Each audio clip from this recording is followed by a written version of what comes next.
Yeah. Okay. Alright, well, I'm going to be starting off here. I'm a Challenger TFT player, and I'm going to be giving you guys some free coaching. Please drop a like or just even a comment. You don't even have to type anything, just slap something and, whatever in the comment section, because it helps out the algorithm. And I'd appreciate it. I'm basically going to be going through the game on 1.5 speed that I played, trying to give you guys some of my thought process and how I'd navigate through games. I'm not going to be able to get first place every game. I don't think you should be able to either. But I think there's always something you can improve on, and I'll try to point out my mistakes and try to help you guys climb to the rank that you want to be. Alright, so let's get into it.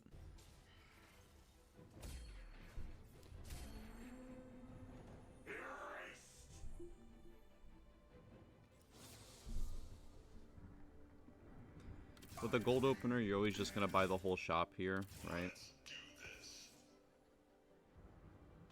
You're just going to buy the whole shop. We're going to be looking for pairs. What I'm already thinking right now is Warmogs is a phenomenal item on Renekton, because when he ulties, it's off his base HP. Or no, of his HP, not his base, right?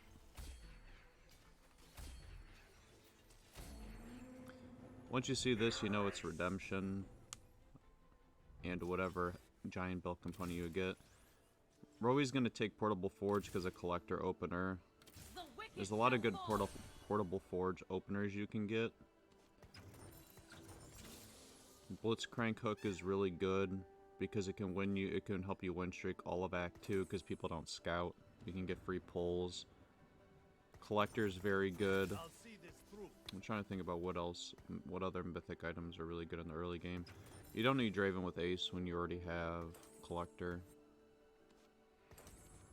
And we're just going to slam all of our items so that Collector can end up killing more people. Yeah, you're sorry. 1.5 speed is what we need to have it on.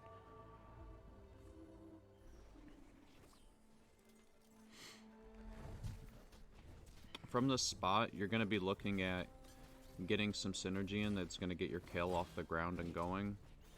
So in this case, it's going to be Duelist. We need whatever is going to have like this collector on it to be 3-itemed or whatever we would have to be able to get it online. So we're going to be using Kale as an item holder, and we're never going to be going AD. So we have a couple routes. It can be Sure Shots, it can be Bel'Veth. As you can see, I'm kind of holding on to the Ashes because I came into this game with a preconceived notion that I was going to play Recon. But then I started scouting around and I realized that this guy already has 2 Kaisas on 2-2.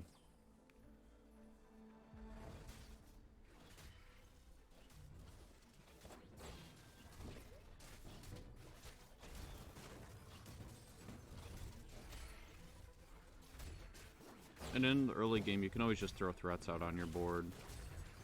Like, this Vel'Koz put in infinitely more work than the Ashe did, and it just gives Kale time to get around and start executing units. We're going to make gold interest here, because I really don't see any pairs or lines to go with. And coming into the carousel, I'm either going to be looking to make, like, Sunfire, or to finish off this Giant's Belt, because that's what's going to make me the strongest. You see, I question mark ping that because on 2-3 the guy already has a Kaisa too, which is ridiculous. Like, to get it this early into the game is such a high roll.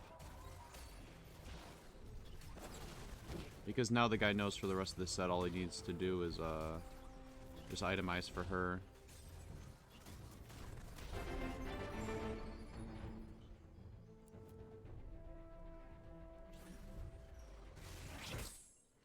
So you're going to be looking for Sunfire. We're not too early on the carousel pick. In this case, I'm probably looking at the Giant's Belt on Kaisa, but that gets grabbed, I'm pretty sure. Yeah.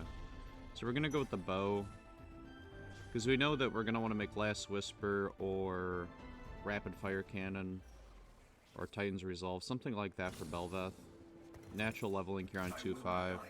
If you don't know what natural leveling is on like 2-5, 3-1, I can mention it to you guys when it comes up, but you should get into the habits of this. It's the most bang for your buck on your XP, and to make sure that your econ's steady and that you don't fall behind.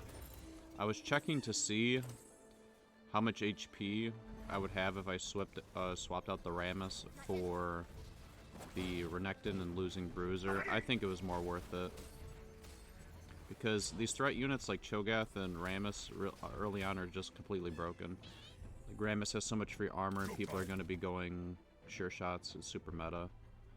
And at this point, with the recon being taken, and I think I started looking around and scouting the rest of the lobby, I realized a lot of other people are going sure shots, so I was like, okay, maybe this is just a threats game, right? So I sell my Ashe here so I can make econ. And being at this spot, usually around 2-6, you want to be about 20 gold. If you lose streak, you can be around like 30. And that was just a micro adjustment as well. Getting the Jax out there instead of Lee Sin, it's like another 100 HP on a unit. It doesn't seem like it matters, but it kind of does.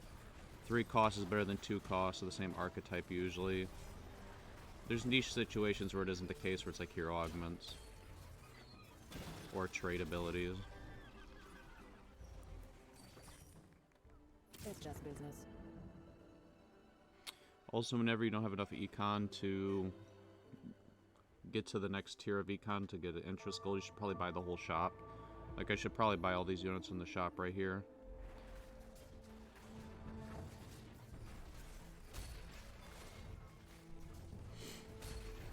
So 2 bows isn't good to just sit on. Rapid fire is not going to be doing a whole lot for me. Giant Slayer this early into the game isn't good either. I just don't have anything else to make. So I'd rather get my Kale online and get her juiced and going so I can start getting more collector gold. Okay. Okay, we're in. Jax isn't a bruiser, so we're just going to swap it out for the Rammus pair and put them both on board. And as I'm scouting, I realize that everybody's on the right side of the board. So by me putting the Rammus over onto the right, my Rammus will be able to leap and actually hit the back line, whereas if I kept the Rammus on the left, it wouldn't have done so.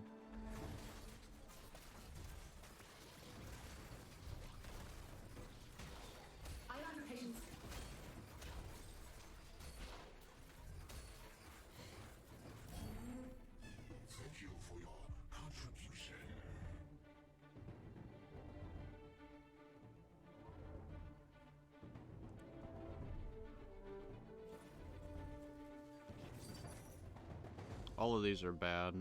The only one I consider there is Ascension. And Triforce, it would have been really good if I was going Recons, but I wasn't. Remember how I mentioned 3-2 standard leveling? I hit the upgrade, and even though I hit the Rammus 2, I actually feel like I got weaker. I don't feel like I got stronger. Because the rest of my board's just garbage.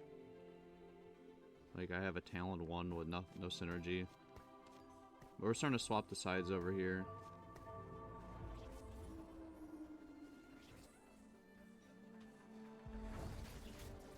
And even though I don't think I win this one, I get like infinite gold for killing like the Zac blobs with Gold Collector. So that's a bonus. But dude, this guy's been like lucking out pretty hard. Oh no, I do win this. But this dude was hard lucking out this whole game. Guy found Kaisa 2 on 2-3, and he already has a Zac on 5% roll. And this is just the angle I'm going to start looking at. I was thinking of just going all threats this game. Because there's 2 AP units, or 2 people going AP. There was a sure shot player, or 2. And then there was already the recon person. I'm not trying to contest rerolled recon. So this can always be an avenue. I don't think this is like a first place comp, but I think it's pretty consistent if everybody else is contesting everything else. Yeah.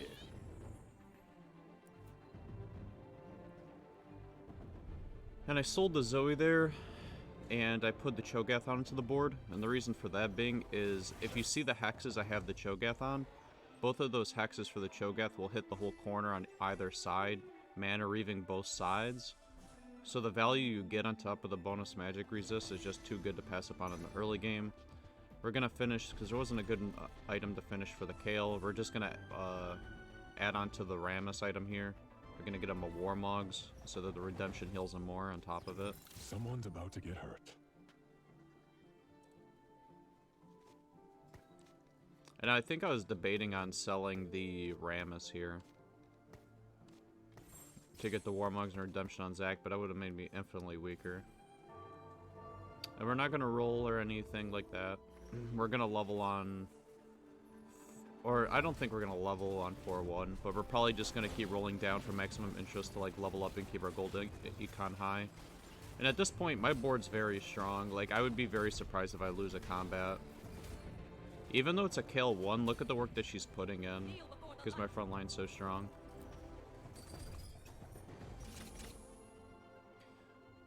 In the future, I might level to preserve my win streak, and that's when I see people pumping to level 7 here, and I start getting concerned about my win streak.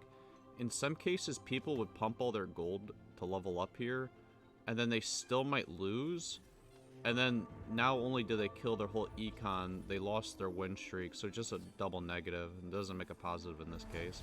So I'd be willing to lose my win streak here, just so I don't level and throw away my whole damn game, right? And I almost did lose here, as you can see. It's pretty close. This person rolled down a good chunk of gold on 7. This story is not finished. So I lucked out.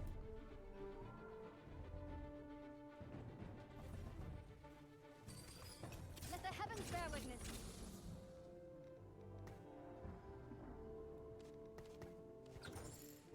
Same concept earlier with the double chose. And a lot of people start getting, like, one thing I realize about lower ELO players is that they get very uncomfortable with 1-starred units on their board, right?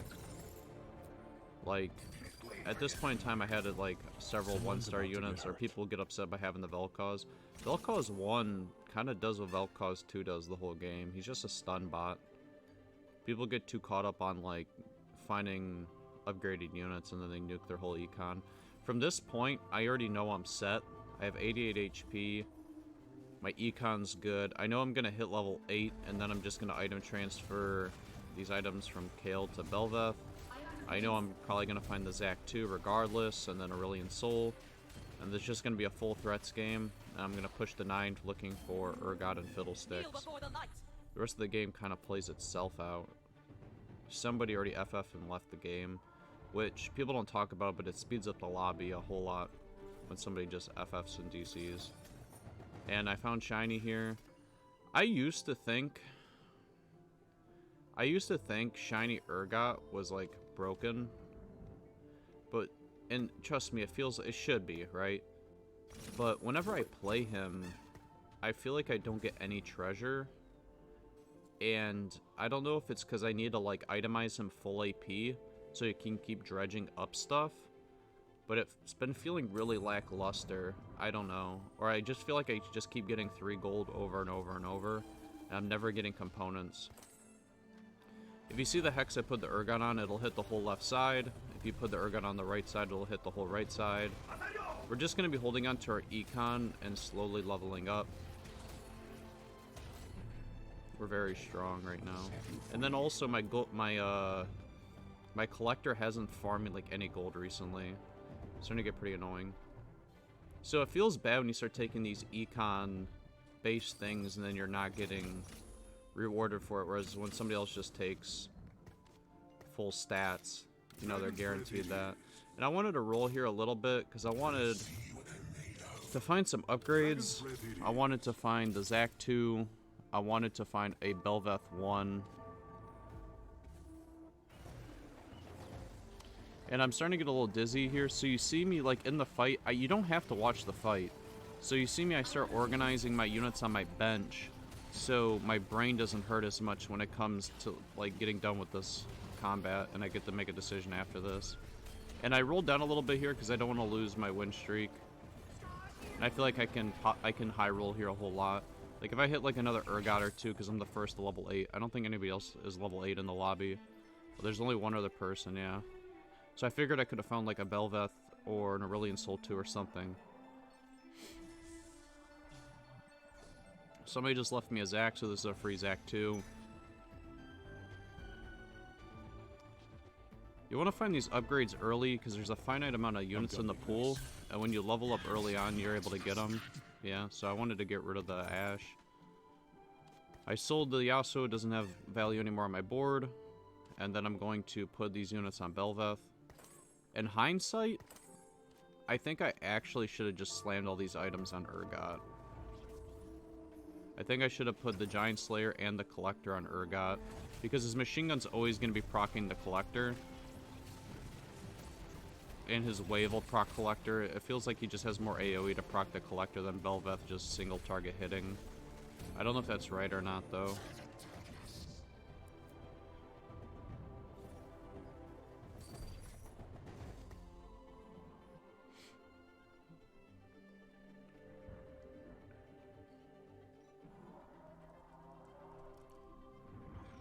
The good part about having double Cho is I don't have to worry about which side they go to.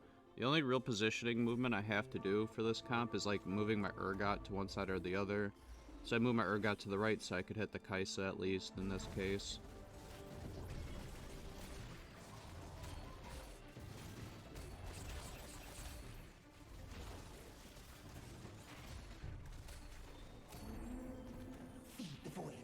I probably should have sold the Vel'Koz here to make gold interest.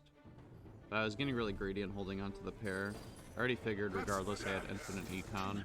But like these minute things don't seem like they matter, but they actually do. Like all these little things start adding up, like in the terms of like perfect play.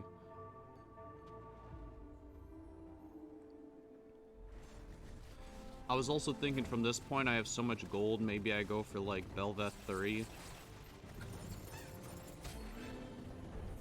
Because that's a win con. Either like, there's certain ways you can get win cons, right?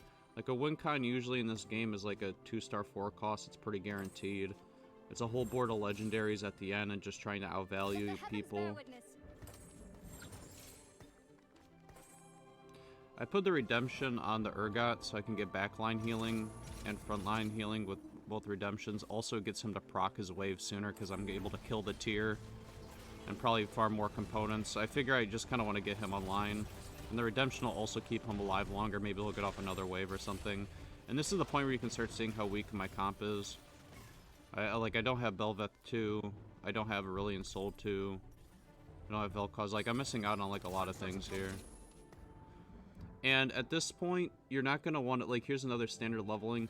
You're either going to want to roll down on 5-5, if you look up at the top. That's going to be after the carousel coming up, or it's going to be 6-1. That's when you're going to want to roll down. This way, I can be on level 9 with about 50 gold and roll down a hit. I thought this guy would have swapped his Soraka with the Keck Cone, but I forgot, like, people don't swap, people are lazy, so I should have just kept it where it was.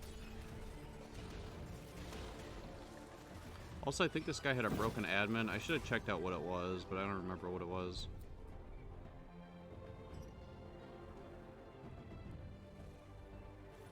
He just has good-ass items, too.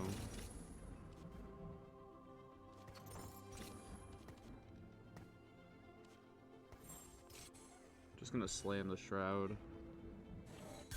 And from here, what I'm really looking for is probably Cho'Gath 3, Fiddlesticks, Urgot 2, Bel'Veth 2, hit the Vel'Koz and Aurelion Soul upgrade.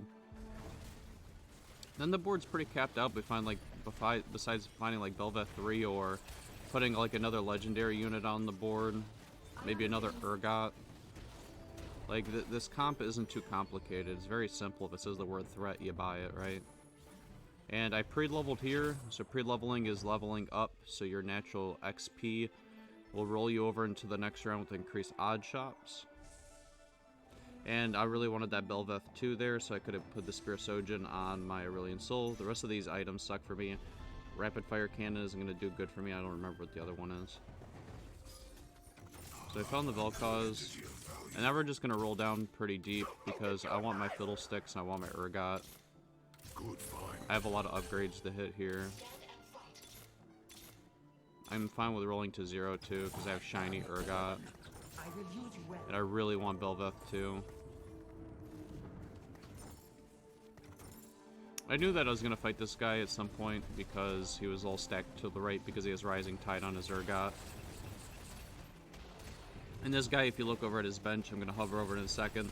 The reason why I'm not able to hit Belveth 3 is this guy sitting on, like, all the Belveths in the lobby. He has, like, a Belveth 2 on the board, and then 3 more Belveths, and then 3 more Aurelian Souls on the bench. Or 4 more.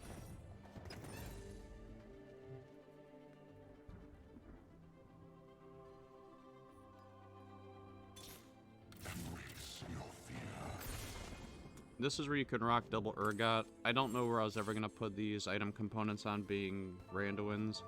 So I just slammed him on the Urgot 1. And this way, I have waves that hit both sides of the board. So his whole board's always going to get hit with tidal waves.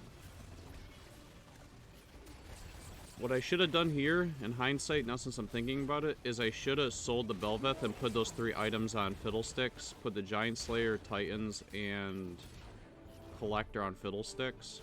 And that would have been a much better use. But also hindsight's 2020. I wasn't able to find any Belveths because this guy's holding on to all of them. Go big or go home.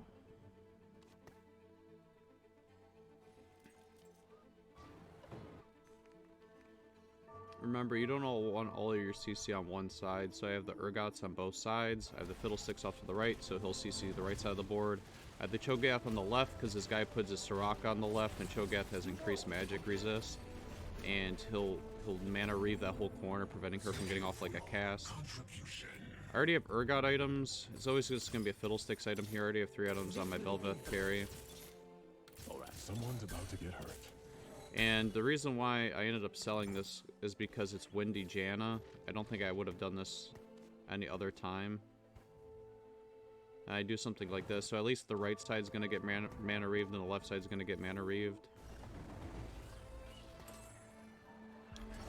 Just never going to pass up on a Janna 2 with Windy. Gives your board too much stats. And at this point, I think I'm starting to realize that I'm going to need Aegis if I ever want to beat this guy. Because I don't know what this... He has Infuse on Soraka, and I don't know what his admin is. But he just his Soraka just keeps machine gun casting. So you see me roll down here, and I'm starting to like look for all the Aegis units that I can. And it's a bit too late, because I'm trying to find upgraded units, and I'm putting them out onto the board now.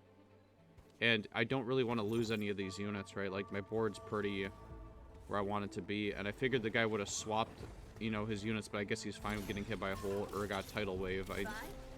I'm playing like I'm in a higher tier lobby than I am, and I'm getting punished for it.